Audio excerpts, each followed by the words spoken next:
One of the most extraordinary of these insect enticers lives here in the tropical rainforest of Sumatra. It only flowers once in 1,000 days, and when the flower develops, it only lasts for 3 days. So very few people have seen it. But here it is. Technically, it's a whole group of flowers clustered around this, but you could be justified for regarding it as one flower. And if you do that, well then, this is the biggest flower in the world. It's related to the dead horse Arum, but it's 9 feet tall and 3 feet across. It's Amorphophallus titanum, the Titan Arum.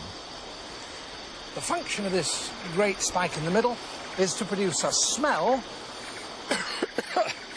and if you smell it, it smells very strongly of bad fish. And this apparently attracts insects, which come along here and go down into this great funnel to these small flowers that grow at the base.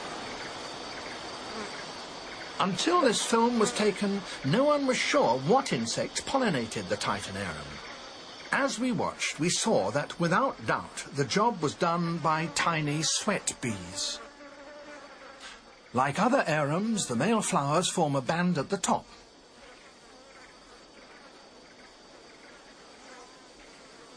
Below them, the female flowers with long yellow-tipped stigmas.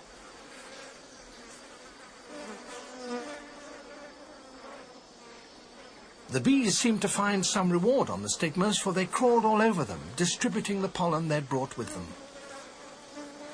But why should the Titan Arum produce the biggest bloom in the world to attract such tiny pollinators?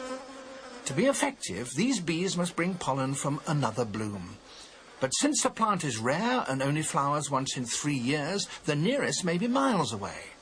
It's not easy to spread perfume over such distances in the still, humid air of the rainforest. Perhaps the best way to do so is to disperse it from the top of a towering spire, like smoke from a factory chimney.